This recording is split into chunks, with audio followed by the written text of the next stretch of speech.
روزہ رکھا ہوا ہے، اس روزے کی حالت میں کچھ کام ایسے ہو جاتے ہیں جن سے روزہ ٹوٹ جاتا، تو ان میں سے جو پکی بات ہے وہ تو کھانا پینا اور بیوی کے ساتھ معاملہ ہے خاص، یہ باتیں جن سے روزہ ٹوٹتا ہے۔ اس کے علاوہ جو بہت سی باتیں لوگوں نے اپنی بے خبری سے روزہ توڑنے والی شمار کر لی، ان میں سے قے بھی ہے کہ خود بخود قے آ گئی تو لوگ پوچھنے آتے ہیں، شروع میں زیادہ کھا لیتے ہیں لوگ، پھر پہلے دن ہی آ جاتے ہیں کہ مولانا الٹی آ گئی، تو کوئی فکر کی بات نہیں، پہلے تو کھایا تھوڑا کریں، اور اگر ایسا ہو ہی گیا تو قے سے روزہ نہیں ٹوٹتا، منہ بھر کر آئے یا نہ آئے، جتنا مرضی نکل جائے نا اندر سے، جیسے حضرت ابن عباس فرماتے ہیں کہ روزہ ان چیزوں سے ٹوٹتا ہے جو اندر جاتی ہیں، جو باہر کو آتی ہیں ان سے کیا ٹوٹے، اس لیے نہ قے سے ٹوٹتا، نہ اگر کسی شخص نے پچھنے لگوائے یا فصل کروایا یا خون اپنا کسی طرح نکلوایا یا انجیکشن وغیرہ کے ذریعے خون نکلواتے ہیں دوسروں کو دینے کے لیے، تو ان سے بھی روزے کو کوئی نقصان نہیں پہنچتا۔ البتہ وہ شخص خود اپنے بارے میں دیکھ لے کہ وہ پھر بعد میں کمزور تو نہیں ہو جائے گا، کوئی ایسی حالت تو نہیں ہو جائے گی، وہ الگ معاملہ ہے۔ مسئلہ کی روح سے خون نکلنے سے، داڑھ نکلوانے سے یا دانت نکلوانے سے اور اس طرح جو ہے قے آنے سے روزہ نہیں ٹوٹتا۔ ایک مسئلہ اس بارے میں یہ بھی جاننا ضروری ہے، بالکل ضرور کے مسائل ہیں، کہ رات کے وقت انسان کے لیے غسل لازم ہو گیا، خواب اس کو آ گیا یا اس نے بیوی کے ساتھ تعلق کیا تو غسل اس پر فرض تھا،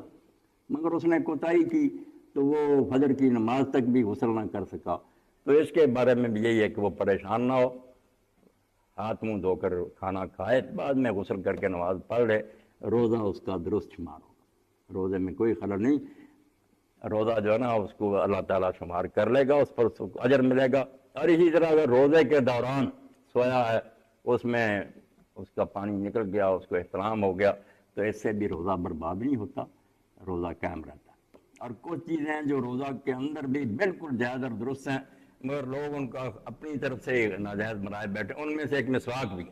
مسواک کہتے ہیں کہ نہیں کرنی چاہیے، آدمی کے منہ میں بو پیدا ہونی چاہیے، اللہ کو بو بڑی پسند ہے، اور اللہ کو جو بو پسند ہے اس کا یہ معنی نہیں کہ خام خواہ لا کر گندگی اس میں منہ میں ڈالو اور یہ بدبودار ہو جائے، وہ تو ہے کہ معدہ خالی ہونے کی وجہ سے خود بخود ہی شام کے وقت بو آنے شروع ہو جاتی ہے، خلوف و فم الصائم اطیب عند اللہ من ریح المسک، اللہ کو روزے دار کی وہ بو بھی کستوری کی خوشبو سے زیادہ جو اپنے آپ پیدا ہوتی ہے، ورنہ یہ تحفہ ہے، یہ مسواک جو روزہ دار کا تحفہ بار بار کرے، اور اس میں خشک تر کی بات بھی کوئی نہیں، خشک لکڑی سے کرے یا تر لکڑی سے کرے، ہر طرح جائز ہے، اور یہ بھی کوئی نہیں کہ آدھے دن تک کر سکتا ہے آدھے دن کے بعد نہیں کرتا، سارا دن مغرب تک وہ جتنا جی چاہے یہ کام کرتا رہے، بالکل اس کے لیے درست ہے۔ اور اس میں یہ بھی بات ہے کہ پرانے زمانے میں ہم درخت کی ٹہنیوں سے مسواک کرتے تھے، اب یہ ٹوتھ پیسٹ آ گئے، کوئی بات نہیں، ٹوتھ پیسٹ سے آپ کریں، جو کہتے ہیں منہ میں کچھ ذائقہ آ جاتا ہے، منہ میں ذائقہ کو کھانا پینا کچھ بھی نہیں، کہ آپ نے وہ ٹوتھ پیسٹ کیا بعد میں تھوک دیا، کوئی ذرات وغیرہ اندر نہیں گئے، ذائقے کی کوئی بات نہیں، ذائقہ تو آپ پانی کا بھی جب اس کو منہ میں ڈالتے ہیں تو کچھ نہ کچھ تری محسوس ہوتی ہے، یہ چیزیں روزے کو کوئی نقصان نہیں پہنچاتی۔ اسی طرح روزے کی حالت نہیں، اگر کسی کی آنکھوں میں کوئی تکلیف ہے اور وہ دوائی ڈالتا ہے یا وہ سرما لگا لیتا ہے تو اس میں بھی کوئی برائی نہیں، روزہ بالکل اس کا ٹھیک ٹھاک ہے۔ کانوں میں بھی دوائی آپ کو ڈالنی پڑے تو آپ ڈالیں، اس میں بھی کوئی روزے کو نقصان نہیں پہنچتا، کان میں دوائی ڈالنے سے بھی کوئی نہیں۔ کھانا پینا جس کو کہتے ہیں اور عورت کے ساتھ جو ازدواجی تعلق ہے یہ روزہ توڑنے والی بات ہے، باقی خیر ہی خیر ہے، گرد و غبار چلا گیا، مکھی اندر چلی گئی خود بخود، اسی طرح کوئی اور چیز نکلی گئی تو یہ چیزیں روزے کو برباد نہیں کرتی، روزہ درست رہتا۔ خوشبو بہت بہتر سمجھیں کہ روزے کی حالت میں آدمی کو چاہیے کہ وہ اچھی سے اچھی خوشبو استعمال کرے، یہ گندا رہنے کی کوئی ضرورت نہیں، اللہ کا دین صاف ستھرا ہے، خود اللہ جمیل ہے، وہ یہی پسند کرتا ہے کہ اس کے بندے بھی صاف ستھرے رہیں۔ تو روزہ کے بارے میں ضروری مسائل جو میرے ذہن میں تھے وہ میں نے آپ کی خدمت میں عرض کر دیے، کچھ باتیں اور ہیں آپ کے ذہن میں تو آپ مجھ سے پوچھ سکتے ہیں، روک کرنا مجھ سے۔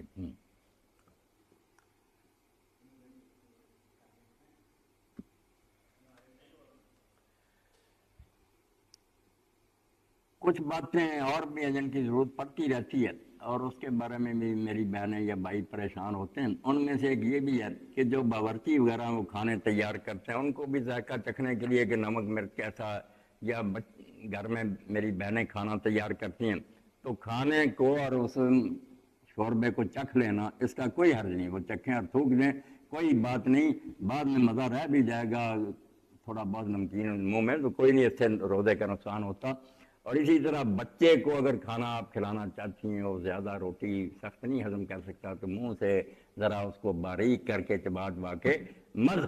چبا کر بھی اگر اس کے منہ میں آپ ڈالیں اور کھلائیں تو کچھ نہیں، اندر آپ کے نہیں کچھ جانا چاہیے. اور اگر بغیر آپ کے اختیار کے کیا آپ نہیں چاہتی تھی مگر چلا گیا، میں وضو کر رہا ہوں، پانی جو ہے نا قدرتی اندر چلا گیا تھوڑا بہت، یہ بھی معاف ہے، اللہ تعالیٰ اس پر ہمیں نہیں پکڑتا. جان بوجھ کر جو ہم کریں گے اس پر پکڑا جائے گا.